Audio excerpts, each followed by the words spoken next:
வாட்ஸ்அப்பா, email மார்க்கெட்டிங்கா? நம்மளோட பிசினஸுக்கு எத use பண்ணா கரெக்ட்டா இருக்கும்? அப்படிங்கிற ஒரு கொஸ்டின் உங்ககிட்ட இருக்குது அப்படின்னா, உண்மை என்னது அப்படின்னா, வாட்ஸ்அப்பா, இமெயிலா அப்படிங்கிறது கிடையாது. வாட்ஸ்அப்பு அண்ட் இமெயில் 2யும் சேர்த்து நம்ம யூஸ் பண்றது தான் correct. Let me explain that. Open ரேட்ஸ்ன்னு வர்றப்போ, அதில வாட்ஸ்அப் வின் ஆகும். எப்படி அப்படின்னு பார்த்தா, நம்ம அனுப்புற வாட்ஸ்அப்பு வித்தின் அ மினிட்ஸ் அவங்க கையில கிடைச்சிரும். உடனே ஒரு இன்ஸ்டன்ட் கம்யூனிகேஷன்ஸ் நடக்கும். ஸ்பீடுன்னு பார்த்தீங்க அப்படின்னா, மறுபடியும் நம்ம வாட்ஸ்அப் தான் வின் ஆகும்.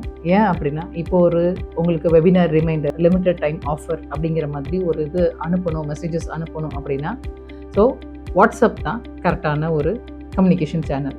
பர்சனல் கனெக்ஷன் வேணும் அப்படின்னாலும் மறுபடியும் நம்ம இந்த இடத்துல வாட்ஸ்அப் தான் யூஸ் பண்ணுவோம். ஏன் அப்படின்னா, நம்ம வாட்ஸ்அப்பில் அனுப்பும்போது அவங்களுக்கு அது ஒன் டு ஒன் கான்வர்சேஷன்ஸ் மாதிரி ஃபீல் ஆகும்.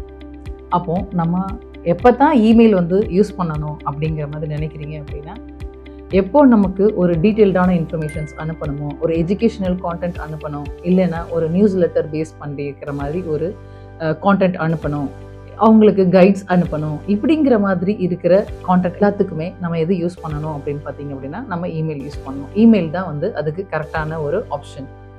இந்த விஷயத்தில் இமெயிலை அடிச்சுக்கவே முடியாது.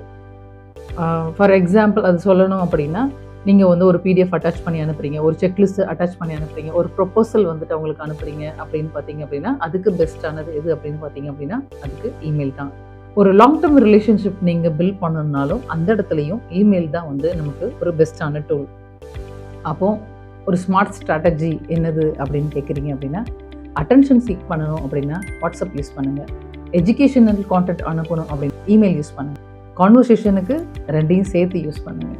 இப்போ இருக்கிற காலகட்டத்தில் ஒரு பிஸ்னஸ் சக்ஸஸ்ஃபுல்லாக ஃபாஸ்ட்டாக க்ரோ ஆகணும் அப்படின்னா வாட்ஸ்அப்பா, இமெயிலா அப்படிங்கிற மாதிரி 2ல் எது அப்படிங்கிற சாய்ஸ் கொடுக்காம 2யுமே நம்மளோட சிஸ்டமில் பில்ட் பண்ணணும் அப்படின்னா, நம்மளோட பிஸ்னஸ் ஃபாஸ்ட்டாக க்ரோ ஆகிறதுக்கு வாட்ஸ்அப், இமெயில் 2யுமே சேர்த்து யூஸ் பண்ணுறது தான் பெஸ்ட்.